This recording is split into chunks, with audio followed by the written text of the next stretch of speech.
दोस्तों नमस्कार। शानदार सीढ़ियां, शानदार गलियारा, शानदार कुर्सी, शानदार एसी की ठंडी ठंडी हवा, शानदार बोतल बंद पानी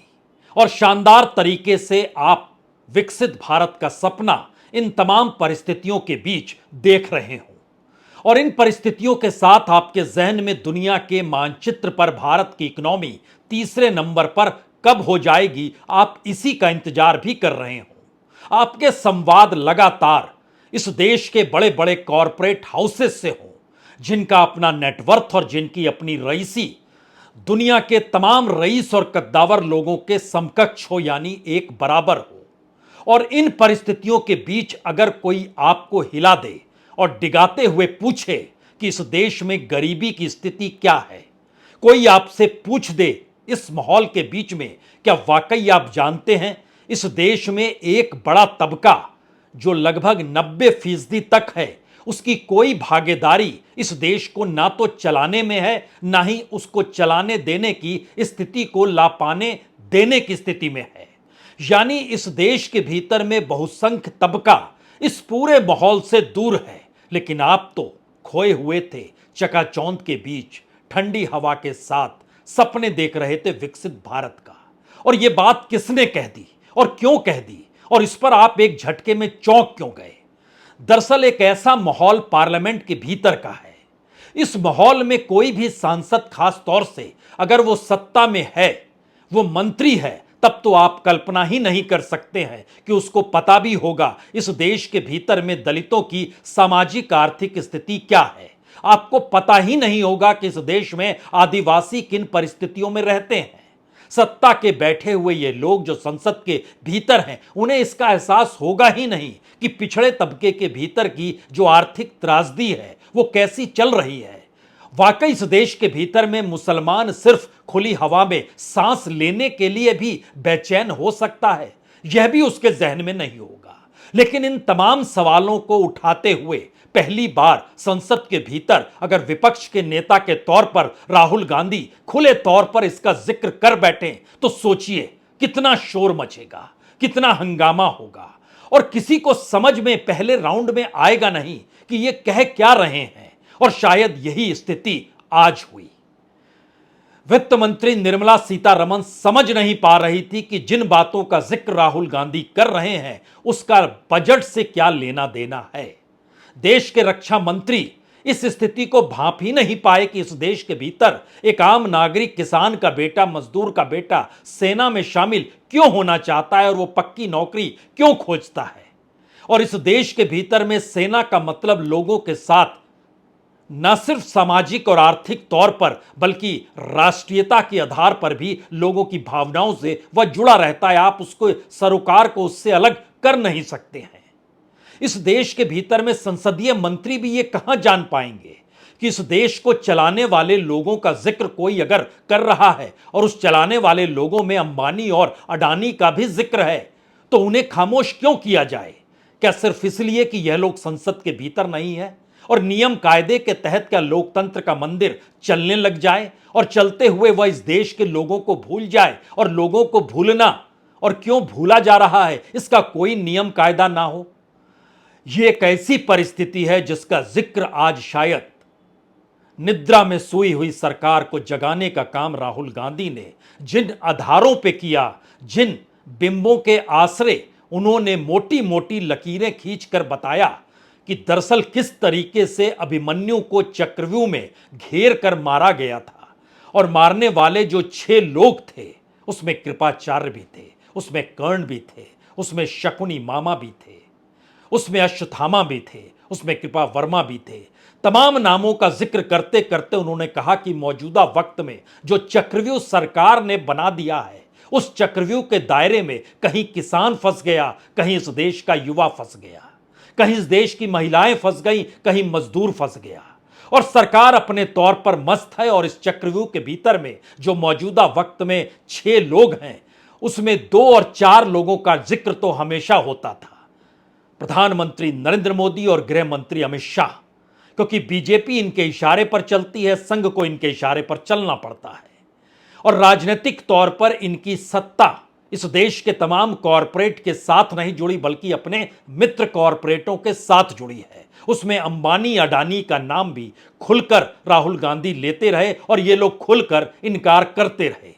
लेकिन इस 6 लोगों की टीम में जो देश के भीतर अलग अलग क्षेत्रों में चक्रव्यूह रच रहे हैं, उसमें प्रधानमंत्री मोदी और गृह मंत्री अमित शाह के साथ अंबानी और अडानी और उसके साथ ही सरसंघ चालक मोहन भागवत और इस देश के national security advisor Ajit Doval का नाम भी आज राहुल गांधी ने यह कहकर लिया कि दरअसल एक पूरे चक्रव्यूह को बनाने के लिए तो पूरी पार्टी हो सकती है, स्वयंसेवकों की टीम हो सकती है, लेकिन जो सबसे महत्वपूर्ण बीच का कॉकस होता है, वो कॉकस में कौन से 6 लोग हैं, तो उन्होंने एक सिलसिले के साथ 2 नए नाम अजीत डोभाल और मोहन भागवत का जोड़ दिया। और इस देश के भीतर में कैसे कॉरपोरेट की मोनोपोली हो गई, कैसे इस देश के संस्थानों की मोनोपोली, संस्थानों को खत्म करते हुए सत्ता ने अपने हाथ में ले ली और अब वो किस तरीके से पॉलिटिकल तौर पर भी सत्ता अपने हाथ में रहे और राजनीति अपने हिसाब से चले, इस धारणा के भीतर हर कोई आकर फंस चुका है या फंसाया जा चुका है। और शायद इसीलिए इस चक्रव्यूह को तोड़ने के लिए अब शिवजी की बारात चाहिए होगी। और शिवजी की बारात का मतलब है उसके भीतर ना जाति मायने रखती है ना धर्म मायने रखता है, हर कोई उसमें समा सकता है क्योंकि उसमें एक उत्साह और उल्लास होता है और यही शिवजी की बारात इस चक्रव्यूह को तोड़ पाएगी।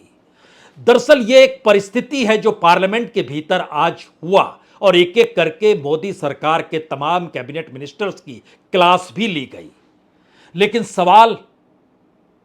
इस बात का कहीं बड़ा हो गया कि जिन बातों का जिक्र पार्लियामेंट में इससे पहले कोई सांसद करता नहीं था और उन बिंबों के आश्रय नहीं कर पाता था जिन बिंबों पर कब्जा बीजेपी कहती रही कि हम ही हिंदूवादी पार्टी हैं, हम ही हिंदी संस्कृति को समझते हैं और हिंदुत्व की सही सोच हम ही जानते हैं, उसी के बिंबों को लेकर राहुल गांधी ने आज एक ऐसे धागे में तमाम परिस्थितियों को पिरो दिया जिसके बाद इस बात का सच एक झटके में उभर कर आ गया कि क्या वाकई इस देश के भीतर में अलग अलग कब्जा चक्रव्यूह के जरिए हुआ है। The Chakravyuh that has captured India has 3 forces behind it. First is the idea of monopoly capital, that 2 people should be allowed to own the entire Indian wealth. So one element of the Chakravyuh is coming from the concentration of financial power. The second element is the institutions, the agencies, CBI, ED, Income Tax Department of this nation, and the third is the political executive. जाहिर है यह लोकतंत्र के मंदिर की निद्रा को तोड़ना है जब खुले तौर पर विपक्ष का नेता यह कहने पर उतर आए कि इस देश के वित्तीय संस्थान हो, इस देश की जांच एजेंसी हो या इस देश के एग्जीक्यूटिव पावर हो, उसी पर कब्जे की पूरी लड़ाई मौजूदा सत्ता कर रही है और जिन माध्यमों से कर रही है उसमें बड़े बिजनेस हाउस, खास तौर से अंबानी और अडानी का जिक्र। इस देश के भीतर में एजेंसियां जो सीबीआई है, ईडी है, आईटी है या फिर पॉलिटिकल तौर पर बीते 10 बरस में पार्लियामेंट पर भी कैसे कब्जा मौजूदा मोदी सरकार ने किया, यह किसी से छुपा हुआ नहीं है। और बजट पर चर्चा करते वक्त कोई अगर इन परिस्थिति और इन बिंबों के आश्रय इस बात का जिक्र करे कि आप नोटबंदी लेकर आए, आप जीएसटी लेकर आए, रोजगार कैसे खत्म हो गए, एमएसएमई कैसे ध्वस्त हो गया और इस दौर में आप युवाओं को जब इंटर्नशिप देने का जिक्र करते हैं तो वह भी कितना फ्रॉड है, क्योंकि टांगे आपने तोड़ डाली और उसके बाद बैंडेड लगाकर इलाज करने की आप सोच रहे हैं, तो इससे बड़ी त्रासदी कुछ हो नहीं सकती है। तो क्या वाकई संसद के कोई सरोकार, इस देश की सरकार के कोई सरोकार उस जनता से नहीं है जिससे का जिक्र राहुल गांधी कर रहे हैं, या राहुल गांधी कोई बिल्कुल अलग बात का जिक्र कर रहे हैं जिसका संसद से कुछ लेना देना होना भी नहीं चाहिए? जाहिर है इन 2 परिस्थितियों के बीच आज आपको खड़े होना होगा, क्योंकि इस देश के भीतर में हर वो सेक्टर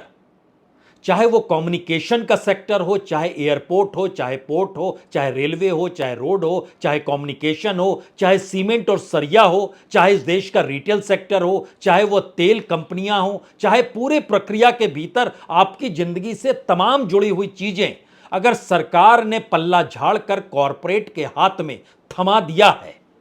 और उसके बाद अगर आप अंबानी और अडानी का जिक्र पार्लियामेंट के भीतर करते हो और स्पीकर से लेकर संसदीय मंत्री को इस पर आपत्ति हो और वो नियम कायदे का जिक्र करने लगे तो दो मैसेज बहुत साफ है। इस देश में आम लोग, आम जनता या फिर राहुल गांधी जिस 70% का जिक्र आज पार्लियामेंट के भीतर कर रहे थे, जिसमें दलित हैं, आदिवासी है, पिछड़ा तबका है, जो तकरीबन 70% हो जाता है, उस तबके से मौजूदा वक्त में किसी का कोई लेना देना नहीं है।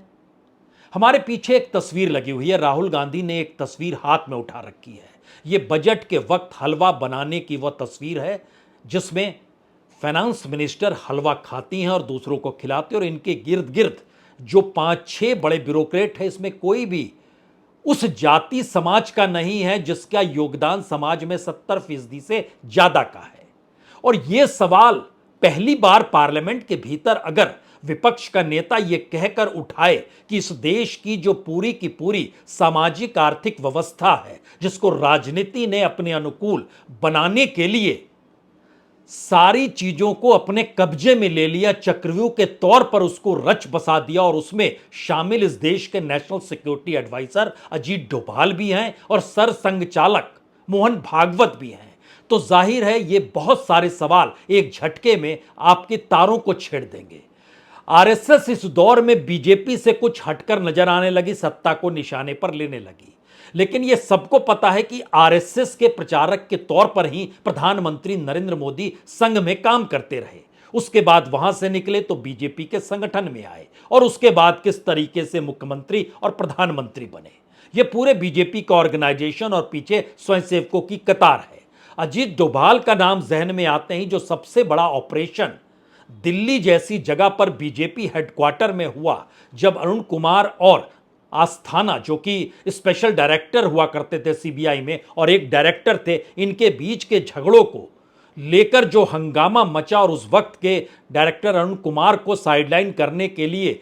जो दिल्ली के सीबीआई हेडक्वार्टर में ऑपरेशन की अगुवाई कर रहे थे, वो एनएसए अजीत डोभाल थे।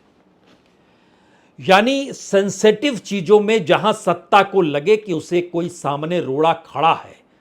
और वो गवर्नेंस के तौर पर है, तो सामने अजीत डोभाल होंगे। अगर पार्टी के तौर पर, संगठन के तौर पर या कार्यकर्ताओं के तौर पर मुश्किल है, तो वह मोहन भागवत होंगे। इस देश के वित्तीय संस्थानों को अपने अनुकूल करके पार्टी के पास बड़ी तादाद में पॉलिटिकल फंडिंग कैसे आती रहे, इसके लिए अंबानी और अडानी होंगे। और इन परिस्थिति में नकेल अपने हाथ में रखकर सत्ता को बांधना और चलाना है, तो इसके लिए प्रधानमंत्री मोदी और अमित शाह हैं। इन्हीं बातों को डिकोड करते हुए राहुल गांधी ने इस देश की जिस सामाजिक आर्थिक स्थितियों का जिक्र बजट के साथ जोड़कर किया, यह परिस्थिति इससे पहले संसद में या कहें बीते 10 वर्षों में कभी किसी ने सुनी नहीं होगी। तो जरा कल्पना कीजिए कि 2011 की जनगणना ही भारत की सामाजिक आर्थिक परिस्थितियों का आधार है, और उसके बाद 13 बरस हो चले हैं, जो कि 2021 में सेंसस आना था, वो नहीं आया। इसीलिए राहुल गांधी जब पार्लियामेंट के भीतर इस बात का जिक्र करते हैं कि मैं इस सदन के भीतर जातिगत जनगणना पास करूंगा, आप इंतजार कीजिए, तो उस वक्त फाइनेंस मिनिस्टर मुस्कुराती है।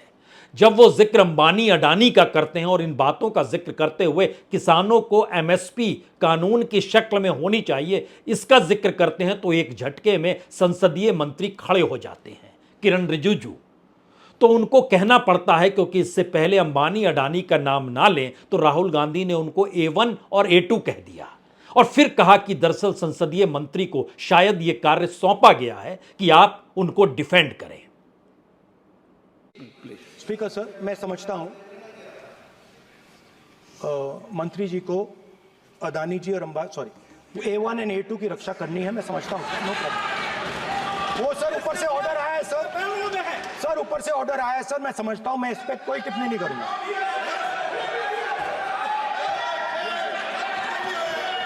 he is, sir, he is permitted.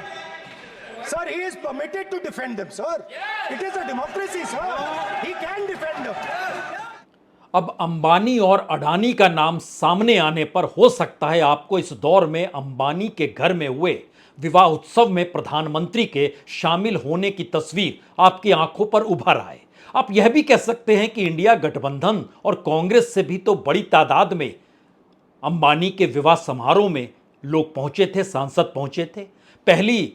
कतार में बैठे हुए अखिलेश यादव भी पहुंचे थे, तीसरी कतार में बैठी हुई सुप्रिया सूले भी गई थी, कांग्रेस के भी कई नेता गए थे। लेकिन सबसे बड़ा सवाल यह है कि पहली बार संसद के भीतर विपक्ष के नेता के तौर पर राहुल गांधी अपनी मौजूदगी उस पूरे समूह के बीच खड़े होकर भी नैतिक साहस के साथ जिस रूप में इस देश की सामाजिक आर्थिक परिस्थितियों को रख रहे हैं, उसमें निशाने पर इस देश के चाहे वो लोग आ जाएं, जिन लोगों के संबंध भारत की राजनीति में शायद कह सकते हैं पैसे वो अभी पॉलिटिकल फंडिंग को लेकर रहे हों,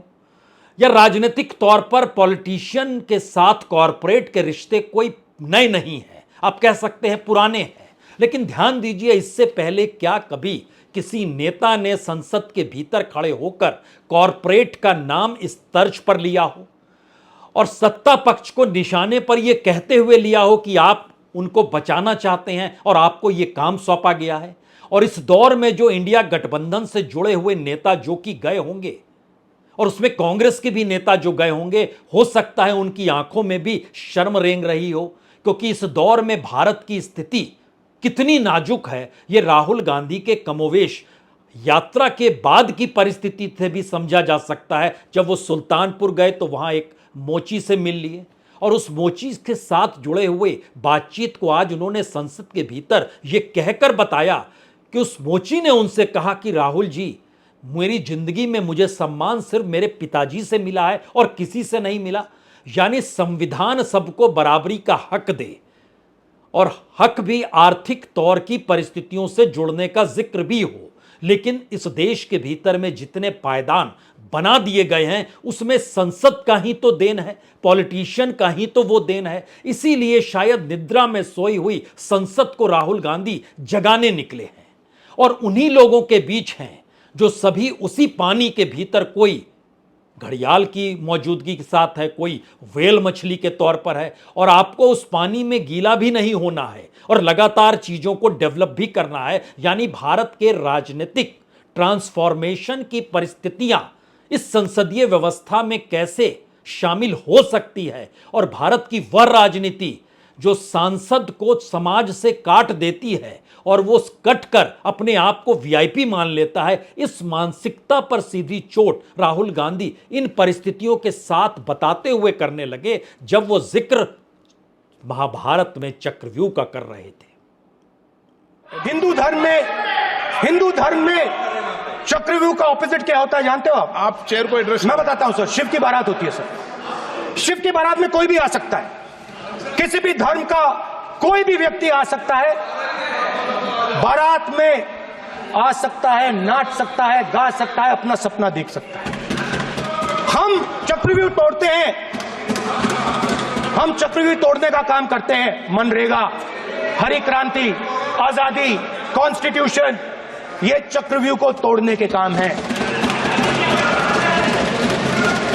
इससे देश में खुशी आती है, डर मिटता है, कॉन्फिडेंस आती है। आप पद्मव्यूह चक्रव्यूह बनाने का काम करते हो। चक्रव्यूह शिव की बारात को हरा ही नहीं सकता है। आप अपने इतिहास को देखिए, आप अपने आप को हिंदू कहते हो, आप हिंदू कहते हो, आप हिंदू धर्म को समझते नहीं हो। यह कोई आसान काम नहीं है। जो पॉलिटिकल पार्टी खुद को हिंदूवादी पार्टी कहती हो, जो पार्टी हिंदुत्व के आश्रय अपने वोटों के ध्रुवीकरण को देखती हो, जिस पार्टी ने मान लिया हो कि वह हिंदुत्व की समूची संस्कृति और उसकी समूची विधा की असल में वही हकदार है, उसी पार्टी को उसी के नजरिए से पाठ पढ़ाया राहुल गांधी ने। और उनकी इस क्लास में जो भी सामने कैबिनेट मिनिस्टर खड़ा हुआ, वह एक लिहाज से दबते चला गया, क्योंकि इस दौर में नैतिक बल नेताओं के पास, मंत्रियों के पास बचा नहीं है। और ध्यान दीजिए, इस देश के वित्त मंत्री का मुस्कुराना हो या फिर देश के रक्षा मंत्री का खड़े होकर सेना के संदर्भ में यह कहना कि जब भी आप अग्निवीर के बारे में या सेना के संदर्भ में कोई विशेष चर्चा रखेंगे तो मैं जवाब दूंगा, तो इसका जवाब राहुल गांधी सिर्फ ये कहकर देते हैं कि पिछली बार अग्निवीर के शहीद होने पर जब उसको कंपनसेशन का जिक्र हुआ तो आपने कहा था 1 करोड़ रुपए दिए गए और मैंने कहा था कि नहीं दिए गए, और आपकी बात झूठी थी, आपने गलत जानकारी दी थी, क्योंकि जो पैसा उसको मिला था वो इंश्योरेंस का पैसा था। यानी प्रतिपक्ष का नेता देश के रक्षा मंत्री को सीधे सीधे बताए कि आपने संसद के भीतर गलत जानकारी पिछली बार दी, और संसद के भीतर रक्षा मंत्री खामोश रह जाए। वित्त मंत्री हंसें और ठाका लगाएं राहुल गांधी की तरफ देखते हुए कि ये किन बातों का जिक्र कर रहे हैं, इनका उनसे क्या लेना देना। वो चाहे हलवा का जिक्र हो, चाहे बजट के संदर्भ में जो बजट तैयार करने वाली टीम है उसमें कोई भी पिछड़े समाज का नहीं है, शेड्यूल कास्ट, शेड्यूल ट्राइब नहीं है। इन बातों को मुस्कुराने पर भी राहुल गांधी अगर कहें मुस्कुराइए मत, अगर इस देश में जाति जनगणना हो गई तो यह देश बदल जाएगा। दरअसल ये नैतिक परिस्थितियां इतनी मजबूती के साथ पहली बार संसद के भीतर कोई उठा रहा है, और बड़ा सवाल यह है कि इस पार या उस पार सांसदों की पूरी कतार पुरानी वाली है। और पुरानी वाली से मतलब यह है कि सभी दल, सभी राजनीतिक दल और सभी सांसद पुरानी उस पारंपरिक राजनीति के आश्रय ही जीते चले आए हैं। ऐसा नहीं है कि सब 2014 के बाद आए, जब से नरेंद्र मोदी प्रधानमंत्री बने। मनमोहन सिंह के वक्त भी ये सांसदों की मौजूदगी इस पार और उस पार दोनों तरफ बड़ी तादाद में रही है। और इस देश के भीतर में कॉरपोरेट की भागीदारी और इस देश में SC ST को लेकर हिकारत की दृष्टि से राजनीति का देखना, और बजट में कोई व्यवस्था, यहां तक कि पेंशन तक में कोई व्यवस्था 1 पैसे की नहीं की गई, जबकि पार्लियामेंट्री जब हार जाता है चुनाव कोई सांसद तो उसको पेंशन दिया जाता है, और उसका बड़ा मोटा बजट संसद हर बार पास ही नहीं करती है बल्कि बढ़ा भी देती है। सवाल है कि जिस जमीन पर संसद खड़ी है और जिस जमीन पर संसद के भीतर खड़े होकर राहुल गांधी भाषण दे रहे हैं, क्या ये दोनों जमीन अलग अलग है, या पहली बार लोकतंत्र के इस मंदिर के भीतर राहुल गांधी इसी संसद की उसी जमीन को हिलाना चाहते हैं जिस जमीन पर खड़े सांसदों ने अपने सरोकार आम लोगों से खत्म कर लिए हैं। और शायद इसीलिए खत्म होते होते की परिस्थितियां इतनी विकट हो गई कि समाज के भीतर का वो तबका जो 73% के दायरे में आता है, उसकी भागीदारी इस देश के भीतर नगण्य के बराबर है। 0.023% ये है इस देश की मुख्यधारा में शामिल होने वाले 73% जनसंख्या की हालात है ये। और इसीलिए खुलकर जब चक्रव्यूह में शामिल द्रोणाचार्य और कृपाचार्य और कर्ण और शकुनी और अश्वत्थामा का जिक्र करते करते उन्होंने मौजूदा वक्त के 6 नामों को लिया, तो नाम लेने में कोई गुरेज नहीं की। तो जो चक्रव्यूह होता है स्पीकर सर, वो लोटस के शेप में होता है, कमल के फूल के शेप में होता है। 21वीं सदी में सर एक नया चक्रव्यूह तैयार हुआ है स्पीकर सर, वो भी लोटस की शेप में है सर, और उसका चिन्ह प्रधानमंत्री जी अपनी छाती पर लगा के चलते हैं सर। जो अभिमन्यु के साथ किया गया था, जो अभिमन्यु को चक्रव्यूह में फंसाया गया था, वही हिंदुस्तान के साथ किया गया है। हिंदुस्तान के युवाओं के साथ, हिंदुस्तान के किसानों के साथ, हमारी माताओं बहनों के साथ, स्मॉल बिजनेसेस के साथ, मीडियम साइज बिजनेस के साथ। सर अभिमन्यु को 6 लोगों ने मारा था। उनके नाम द्रोणाचार्य, कर्ण, कृपाचार्य, कृतवर्मा, अश्वत्थामा और शकुनी। सर आज भी चक्रव्यूह के बीच में 6 लोग हैं सर। चक्रव्यूह के बिल्कुल सेंटर में, चक्रव्यूह में हजारों लोग होते हैं सर, मगर उसके बिल्कुल सेंटर में 6 लोग कंट्रोल करते हैं। तो जैसे उस टाइम 6 लोग कंट्रोल करते थे, वैसे आज भी 6 लोग कंट्रोल कर रहे हैं चक्रव्यूह को। नरेंद्र मोदी जी, अमित शाह जी, मोहन भगवत जी, अजीत दोवल जी, अंबानी और अदानी जी कंट्रोल कर रहे हैं। असल में इस देश की व्यवस्था की असल खामी तो यही है कि इन 6 नामों का जिक्र करने के साथ साथ इस देश के भीतर में राजनीतिक सत्ता के परिवर्तन या इस देश के भीतर में राजनीतिक जागृति जब लोगों में आए, उसके साथ साथ ध्यान दीजिए जो खिलाड़ी होते हैं वो चाहे पॉलिटिक्स के भीतर हों या फिर बिजनेस के हिस्से में आए या समाज के भीतर अपने महत्व को बताने चले हों,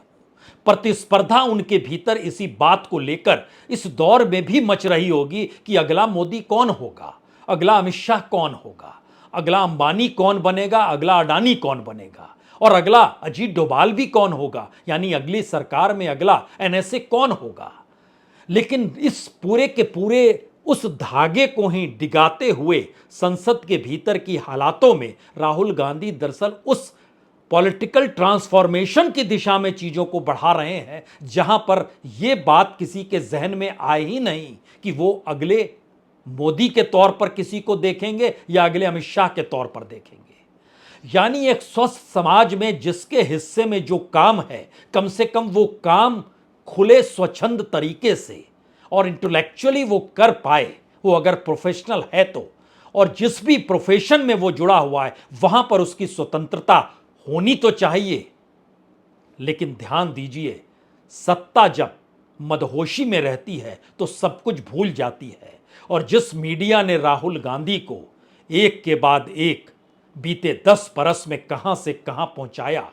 या फिर सत्ता के साथ ढोल बजाकर जिसका नाम गोदी मीडिया पड़ गया, उसी गोदी मीडिया को आज एक शीशे के बंद कमरे में मौजूदा सत्ता ने यह कहकर कर दिया कि आप पार्लियामेंट के भीतर में नहीं घुसेंगे, नहीं घूमेंगे, डिस्टर्ब सांसदों को नहीं करेंगे, और वहां कोई पार्लियामेंट्री नहीं गया, उनकी बात सुनने के लिए कोई गया तो वो राहुल गांधी थे। नॉर्मली हम लोग पिंजरे में होते हैं, अब आपको कर दिया पिंजरे में।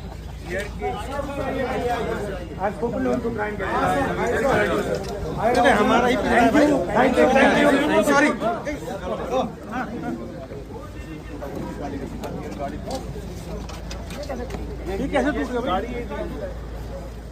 जाहिर है ये दृश्य देखकर 3 सवाल आखिर में सबसे बड़े हैं। पहला सवाल तो यही है, क्या मीडिया अब समझ गया ये सरकार उसे कभी भी बांध सकती है? इस दौर में बजट को देखकर क्या मिडिल क्लास समझ गया कि टैक्स का बोझ उस पर जितना ज्यादा लादा जा रहा है अब उसे समझना होगा कि वह थाली बजाए या मोबाइल से बिजली रोशनी देकर मोदी सरकार के साथ खड़े हो या ना हो। इस देश का किसान एमएसपी को लेकर क्या आप समझ चुका है कि सरकार की मंशा उस दिशा में देखने की ही नहीं है? यानी जो पारंपरिक परिस्थितियां इस देश में चली आ रही थी, क्या वो पलट जाएगी? पहला सवाल ये है। दूसरा सवाल, क्या वाकई संसद के भीतर उन मुद्दों को उठाकर राहुल गांधी ने संसद को नींद से जगा दिया? जहां पर जो सवाल उठते ही नहीं थे वो सवाल उसी तर्ज पर उठे जिस सवाल को लेकर जनता के जहन में बात उठती थी, क्या यह हो गया है? और तीसरा सवाल, क्या इस दौर के बाद मौजूदा मोदी सत्ता कहीं और ज्यादा उग्र या कहें और एग्रेसिव या कहें इस दौर में वह कहीं गायब तो नहीं हो जाएगी? क्योंकि प्रधानमंत्री आज संसद में नहीं पहुंचे और राहुल गांधी को कहना पड़ा अब मेरे किसी भी भाषण में प्रधानमंत्री नहीं आएंगे, लिख कर ले लीजिए। यह परिस्थिति बताती है कि पहली बार विपक्ष का नेता अकेले खड़े होकर सत्ता को ना सिर्फ चुनौती दे रहा है बल्कि इस देश की जनता को चेता भी रहा है कि जाग जाओ, ये संसद जागे या ना जागे लेकिन सड़कों को जागना होगा। बहुत बहुत शुक्रिया, बहुत बहुत शुक्रिया।